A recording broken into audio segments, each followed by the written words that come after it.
কাছৰ জিলাৰ যিসকল কৃষক বিষয়া আছে কৃষক বিষয়াসকলে যে সম্পূৰ্ণৰূপে জলসঞ্চন বিভাগৰ ফালৰ পৰা যে কোনো ধৰণৰ সুবিধা নাপায় তাৰ প্ৰতিবাদত আজি আমি বিক্ষোভ প্ৰতিবাদী কাৰ্যসূচী ৰূপায়ণ কৰিছোঁ।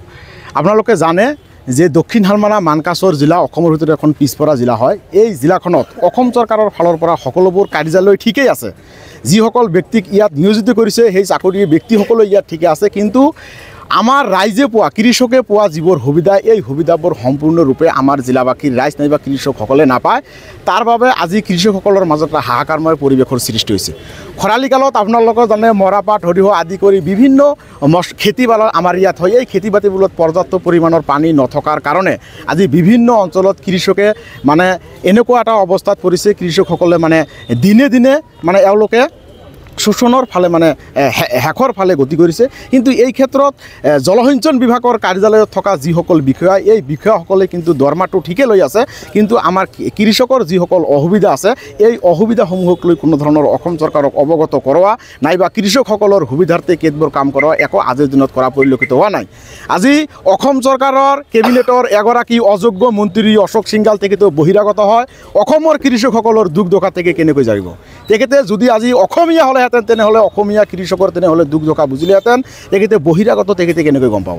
অশোক সিংঘল এনেকুৱা কৰিছে, জলসিঞ্চন বিভাগটোক বগাহাতীত পৰিণত কৰিছে আৰু অশোক সিংঘলে আমাৰ কৃষকসকলৰ কোনো ধৰণৰ উন্নতি কৰিব পৰা নাই আৰু তেখেতৰ জৰিয়তে যে কৃষকৰ কোনো ধৰণৰ উন্নতি হ'ব বুলি আমি কেতিয়াও আশা কৰা নাই। গতিকে মাননীয় মুখ্যমন্ত্ৰীগৰাকীক আমি ক'ব বিচাৰিছোঁ, অতি সোনকালে কৃষি বিভাগত থকা যিগৰাকী মন্ত্ৰী আছে তেখেতক বদলি কৰিব লাগে আৰু অসমৰ যিবোৰ কৃষি প্ৰধান অঞ্চল ঠাই আছে, অসমৰ আন আন জিলাৰ দৰেও দক্ষিণ হালমাৰা মানকাছৰ জিলাতো জলসিঞ্চন বিভাগৰ ফালৰ পৰা কৃষকসকলক উপযুক্ত পৰিমাণৰ পানী পাব লাগিব। কৃষকসকলৰ যিটো প্ৰাপ্যটো পাব লাগিব।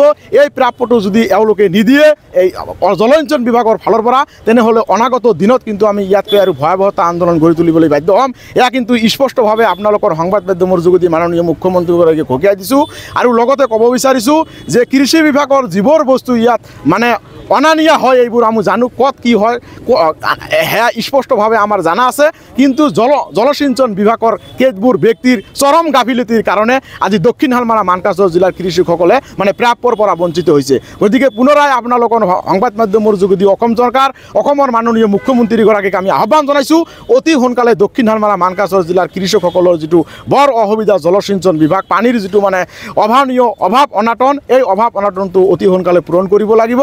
আৰু এটা কথা কি, মুখ্যমন্ত্ৰীগৰাকীয়ে কৈ থাকে আমি নিকাভাৱে কাম কৰি আছোঁ, কিন্তু নিকাটো দূৰৰ কথা, ইয়াত আমাৰ জিলাখনৰ অৱস্থা দেখিলে এনেকুৱা এটা কথা আহি যায় যে ভাষা ল'ব নোৱাৰি, এই ধৰণৰ মন্তব্য এটা মুখত আহি যায়, কিন্তু ক'ব আমি নিবিচাৰোঁ আজি। গতিকে মুখ্যমন্ত্ৰীগৰাকীয়ে অতি সোনকালে যি জলসিঞ্চন বিভাগৰ মন্ত্ৰীগৰাকী অশোক সিংঘল আছে তেখেতক মন্ত্ৰীৰ পৰা হটাব লাগে আৰু নতুনকৈ মন্ত্ৰী তাত নিয়োজিত কৰিব লাগে। তেখেতৰ জৰিয়তে অসমৰ ৰাইজৰ উন্নতি হয়, আমি সেয়াই কামনা কৰিছোঁ।